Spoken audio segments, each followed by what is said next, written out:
네, 반갑습니다. 방금 소개받은 유산의 스토리텔러 진우지입니다.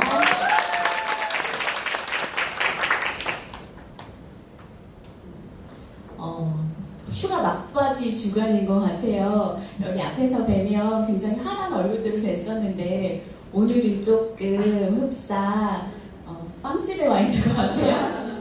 잘 구워진 빵 같습니다. 색깔들이 굉장히 갈색으로 변하셨어요.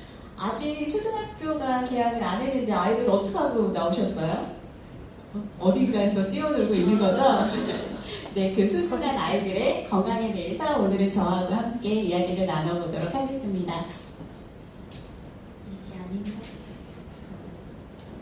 네, 여기 계신 대부분의 여러분들도 기혼이 더 많으신 것 같아요. 저 또한 한 아이의 엄마입니다. 좀 늦은 나이에 어렵사리 만난 친구예요. 태어날 때도 2.52kg로 좀 작게 태어났고요. 영유아 검진을 하면 항상 뭐 머리둘레, 키, 몸무게 다 15에서 한 18% 정도 굉장히 좀 작고 왜소하고 마르게 자라나게 됩니다. 그러니까 엄마의 전 어떻겠어요? 그러니까 항상 아이의 이제 성장 발달에 좀 영향에 더 집중해서 케어를 하게 되었습니다. 사진에서 보면 아마 이때부터 한 6세 때부터 유산한 뉴트리션으로 케어가 들어갔었고요. 지금 만 4년째 병원 근처도 가지 않는 면역 소녀로 잘 자라나고 있습니다. 저 안 닮아서 이쁘죠? 그걸 말했어요. 자, 소개받으신 대로 저는 어린이집 교사였습니다. 사진에서 보시면 이 친구들은 4세 친구들이에요. 근데 이제 보육법에 따르면 뭐 3세는 5명에서 7명, 4세는 7명에서 9명까지도 한 선생님이 이제 담임을 맡아서 1년 동안 생활을 하게 됩니다. 제가 근무했던 곳은 가정 어린이집이었어요. 그래서 아파트, 우리 살고 있는 아파트 동일한 장소에서 아이들과 생활을 하게 되는데 제가 담임을 맡지 않았어도 그 정원에 20명의 아이들을 그냥 한 공간에서 1년 동안 생활하기 때문에 요즘 아이들의 건강 실태, 그런 발달 상황들을 한눈에 볼 수가 있었습니다. 자, 몇 장의 사진을 준비했어요. 그냥 한눈에 봐도 우리 아이들이 어떤 상태인지 아시겠죠? 뭐 아토피나 비염 같은 경우는 사실 제가 어릴 때만 해도 그걸 앓고 있는 친구들이 없었어요. 근데 지금은 경중의 차이는 있지만 대부분의 아이들이 갖고 있는 만성 질환입니다. 편식은 뭐 말할 것도 없고요. 단백질, 탄수화물, 지방 같은 경우는 너무나 많이 먹어서 아이들이 비만을 초래하고 있죠. 먹거리 한번 보세요. 글루텐이나 농약, 범벅의 밀가루들. 밀가루 음식은 너무 좋아하죠, 우리 친구들이. 그리고 뭐 그런 합성 첨가물들, 당류, 뭐 정크푸드, 원푸드 음식, 바르지 못한 먹거리에 우리 아이들이 굉장히 많이 노출되어 있습니다. 그렇게 편식하고 바르지 않은 먹거리 때문에 우리 아이들 위와 장이 공격을 받고 있고요. 자, 아토피, 비염, 천식 같은 이런 알러지 질환은 어떤가요? 심한 친구들은 밤에 잠을 못 자요. 가족들이 다 정상적인 생활을 할 수 없을 정도로 심한 친구들도 있는데 그럼 이제 그런 것들이 수면 장애도 일어나고 또 잠을 잘 못 자니까 아이들이 성장 발달에도 저해가 끼치고 있습니다. 소화비만은 성조숙증을 유발하기도 하고요. 자, 감기 아주 지긋지긋하죠. 저희 아이도 한여름 빼고 감기를 달고 살았어요. 근데 옆집 아이도 그래서 그냥 그런 줄 알았어요. 저 또한 같이 눈밭에서 불렀는데 왜 옆집 아이는 괜찮고 우리 집 아이는 감기가 걸릴까요? 그 차이가 면역의 차이인 거죠. 이것도 그렇고 자, 아토피, 비염, 천식 같은 알러지 질환도 면역 질환입니다. 도대체 면역이 뭘까요? 다들 이제 면역력을 높여줘야 돼 라고 알고는 있지만 어떻게 하는지는 잘 모르시는 것 같아요. 자, 면역의 정의를 한번 내려봤어요. 제가 읽어봐 드릴게요. 면역은 정상적인 자기 자신을 보호하기 위해 외부로부터 유입되는 물질이나 내부에 생긴 부적절한 물질을 구분하여 방어하는 총체적인 방어 수단이다라고 되어 있습니다. 무슨 말이에요 이게 도대체? 면역은 한마디로 나를 보호하는 거예요. 나를 보호하는데 뭐로부터? 자기와 비자기로부터 구분해서 그 자기는 자기야 그 자기 아니고요. 나예요 나. 근데 나한테 내가 나를 공격하진 않잖아요. 근데 나한테 위험한 게 있어요. 그게 뭘까요? 염증성 세포, 암세포 같은 것들이죠. 내 안에 그게 어디서 오는 게 아니라 내 안에서 생기는 거예요. 그리고 내가 아닌 비자기인데 안전한 게 있어요. 음식물, 우리 영양제, 백신 같은 것들이고요. 비자기인데 위험한 것들이 있어요. 그게 세균이고 바이러스, 꽃가루, 뭐 그런 합성 첨가물들, 음식물들인 거죠. 그런 것들을 안전한 것과 안전하지 않은 것을 구분해서 막아주는 우리 몸의 군대다라고 말씀드리겠습니다. 자, 나를 알고 적을 알면 백전백승이죠. 근데 우리가 나를 너무 몰라요. 그냥 우리가 학교 다니면서 생물 시간에 그냥 생물학적으로 인체를 좀 배우기는 했지만 내가 어디가 불편하고 아파서 내 몸이 보내주는 그 증상이나 사인에 대해서 내가 어떻게 해줘야 되는지는 한 번도 배워본 적이 없어요. 그냥 의사한테 달려가죠.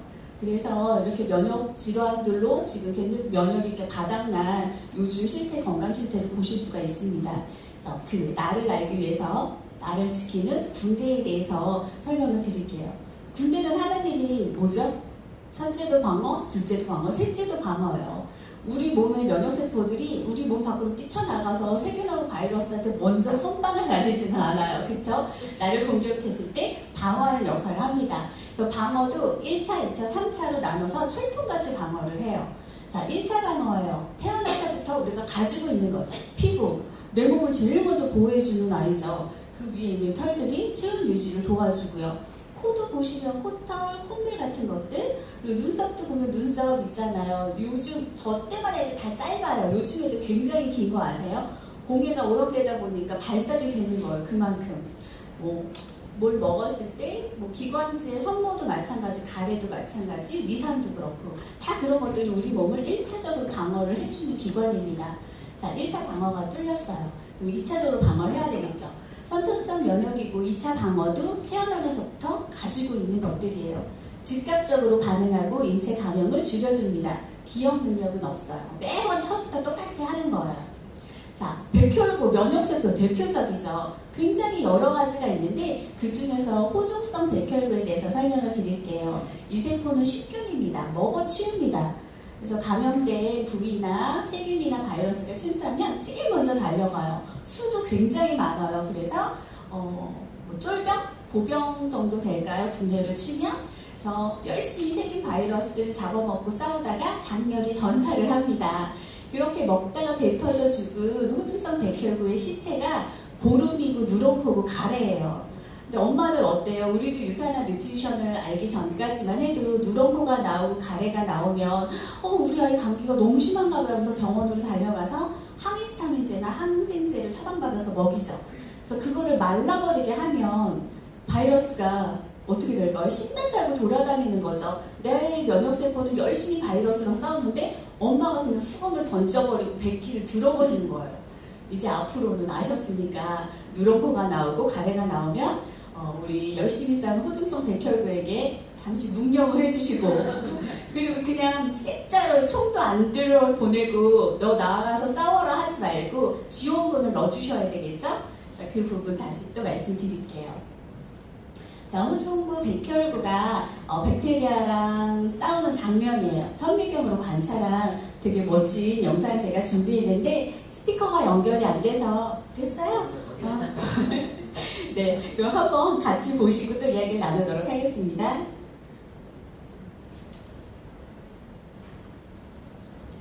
안 들리는데요? 자, 보이는 건 적혈구예요. 여기 빅터리였고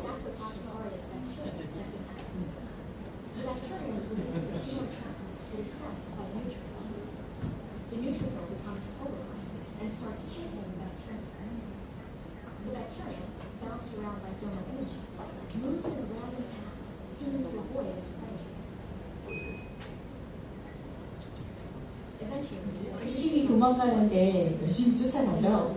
끝내는 포식해서 잡아먹습니다. 그리고 살균하고 분해해서 사멸시키는 거죠. 굉장히 멋지지 않나요? 이런 일들이 우리 몸 안에서 일어나고 있다는 거예요.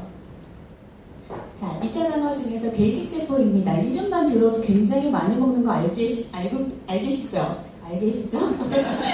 자, 매크로파지라는 이름을 또 가지고 있고요. 앞에서 만났던 호중성 백혈구가 잡아먹지 못하는 그런 부분들을 이제 대식세포가 처치를 해줍니다. 굉장히 많이 먹고 이 세포는 한 달가량을 살아요. 그리고 먹고 치우는 것이 아니라 내가 먹고 없애버린 세균과 바이러스의 그 표식을 남깁니다. 다른 면역세포들한테 나 너무 많이 먹었으니까 도와줘 하고 뭐 SOS를 또 청하는 역할을 해요. 그 항원 제시를 보고 또 도와주는 세포가 있는데 이 조력 T세포 뒤에서 나오니까 다시 설명을 드리겠습니다. 2차 방어에서 이제 자연 살해세포, 뉴트럴 킬러라고 NK세포라고 불립니다. 자, 이름만 들어도 아시겠죠? 바로 직접적으로 감염세포랑 암세포를 찾아다니면서 공격을 합니다. 왼쪽에 사진을 보시면 이게 암세포고 이 동그랗고 작은 것이 NK세포예요. 그래서 암세포에 구멍을 뚫어서 그 안에 물이나 염분 물질을 집어넣어서 파괴시키는 굉장히 지능적인 세포입니다. 똑같은 역할을 하는 세포가 또 3차 방어에서 있어요. 2차적인 방어에서 또 그 방어벽이 뚫렸다면 3차 방어에서 막아주는데 후천성 면역이고 획득성 면역이에요. 이거는 길러지는 거고요. 서서히 반응하고 감염을 줄여주는 게 아니라 없애주는 역할을 하면서 기억 능력이 있어서 똑같은 세균이나 바이러스가 왔을 때 기억했다가 굉장히 신속하게 대처를 합니다. 자, 킬러 T세포, 이름 굉장히 멋있죠? 테니머스라고 우리 가슴선, 흉선에서 훈련을 받는 세포들이라 T세포라고 이름이 불려지고요. 그 중에서 이제 킬러 T세포예요. 앞에서 보셨던 NK세포하고 같은 역할을 합니다. 돌아다니면서 암세포를 스스로 공격해서 죽이는 역할을 하고 있죠. 자, 조력 T세포 나왔어요. 아까 그 대식세포가 나 이거 먹었어 하고 항원을 제시해 주는 것을 보고서 이 조력 T세포가 사이토카인이라고 염증 물질을 발현을 해요. 그래서 다른 면역세포들이 불러일으키는 거죠. 예를 들어서 조력 T세포가 아까 그 킬러 T세포한테 카톡을 보냈어요. 그럼 킬러 T세포가 출동해서 바로 사멸을 시키는 거고요. 그 카톡을 이제 B세포라고 뒤에 나오는 B세포한테 카톡을 보내면 B세포가 나와서 생포를 해갑니다. 굉장히 다양하게 자기들이 역할이 나눠져 있죠. 그래서 더 많은 세포들을 불러일으키는 역할을 하는 아이고요. 이 조력 T세포가 그냥 도와주고 헬퍼 도와주는 역할을 해서 여러 가지 이름이 있는데 굉장히 중요해요. 이 아이를 공격하는 바이러스가 있습니다. 대상포진 같은 경우는 조력 T세포를 자기 자동차처럼 이동 수단으로 생기는 거예요. 그래서 그걸 타고 다니면 다른 면역세포들이 조력 T세포인 줄 알고 공격을 안 하잖아요. 신경을 타고 그 안에 숨어 있다가 면역이 떨어졌을 때 발현을 합니다. 그게 대상포진이고요. 또 에이즈 같은 경우는 이 조력 T세포를 숙주로 삼아서 그 안에서 먹고 자고 새끼를 까는 거예요. 그러니까 조력 T세포가 카톡을 안 보내니까 다른 면역세포들은 그냥 대기만 하고 있죠. 그래서 일어나는 게 후천성 면역결핍증, 에이즈가 되는 겁니다. 자, B세포 나왔어요. 골수에서 생산돼서 골수, 본이라고 해서 B세포라고 이름이 불려지고요. 얘는 그 대식세포가 보여주는 항원 제시를 보고서 출동해서 그 항원을 질질 끄시고 갑니다. 림프절로 끄시고 가서 연구를 하는 거죠. 그래서 걔한테 많은 항체를 만들어서 면역 반응을 불러일으켜서 사멸을 시킵니다. 그리고 기억했다가 똑같은 일이 발생하면 바로 신속하게 대처를 하는 세포입니다. T세포 중에 마지막으로 이제 조절 T세포예요. 아까 그 조절 T세포가 막 단체 카톡을 너무 많이 보냈어요. 그래서 면역세포들이 막 불러일으켜서 나가는데 잡아먹고 공격할 세균이나 바이러스가 없어요. 어떤 스트레스를 받거나 그랬을 때도 똑같은 역할들이 우리 몸에서 일어나거든요. 양치기 소년처럼 몇 번이나 그렇게 면역세포들이 속으면 화가 나서 내 몸을 공격하기 시작합니다. 그게 자가 면역 질환이고 알레르기가 생기는 거예요. 그래서 그러지 못하게 하도록 괜찮아 이제 다 죽었어 이제 너네 출연 안 해도 돼 하고 조절하는 아이가 이 조력 T세포예요. 자, 면역력 증진을 위한 키 알고 보시니까 어떠세요? 해답은 세포에 있습니다. 굉장히 많은 면역 세포 중에서 좀 중점적으로 자기 역할을 하는 특징이 있는 세포들을 좀 짚어드렸고요. 그렇게 세균 바이러스를 우리 몸은 방어를 해야 되죠. 방어를 하는 면역세포를 활성화시키고 그 수를 늘려주어야 하는데 수만 중요한 게 아니라 지금 설명드렸듯이 자기의 역할들을 똘똘하게 잘 하도록 그 기능을 증진시켜 주어야 합니다. 이제 알겠는데 면역세포 나를 누가 지키는지는 알겠는데 뭘로 어떻게 그 면역세포들의 수를 늘리고 기능을 증진시켜 줄까요? 면역 증진을 위한 음식 정말 많은 분들이 광고를 보고 카더라를 보고 홍삼을 선택을 하죠, 엄마들이. 자, 홍삼이 진짜 아까 만났던 우리 면역세포들이 좋아하는 메뉴인지 한번 짚어볼게요. 하루에 설탕을 30mg 정도 먹는 게 권장 섭취량이에요. 근데 우리 아이들의 홍삼 음료에는 한 포에 10mg이 넘는 설탕이 들어있다고 합니다. 그러니까 하루 3포만 먹어도 설탕 함유량이 벌써 넘어가는 거죠. 그리고 뭐 그 쓴맛을 없애기 위해서 굉장히 합성 첨가물들을 많이 집어넣는 건데 그것들이 오히려 우리 아이들에게 알러지를 불러일으키고 있고요. 진세노사이드라는 홍삼 성분이 3mg 이상이 돼야 면역력 증진의 효과를 좀 볼 수 있는데 지금 뭐 시중에 나와 있는 제품들은 0.5mg 이하로 굉장히 그냥 홍삼 당근물 정도 되는 것 같아요. 굉장히 유명한 글이에요. 아마 학원들 건강에 대해서 관심 있는 엄마들은 보셨을 거예요. 네이버에 이제 어떤 카페에 한의사분께서 양심 선언을 한 글입니다. 제발 아이들한테 홍삼 좀 먹이지 말라고 열변을 토하시면서 성인들 홍삼 시장만으로도 충분하지 않냐 그래서 홍삼 마케팅을 굉장히 꼬집고 있습니다.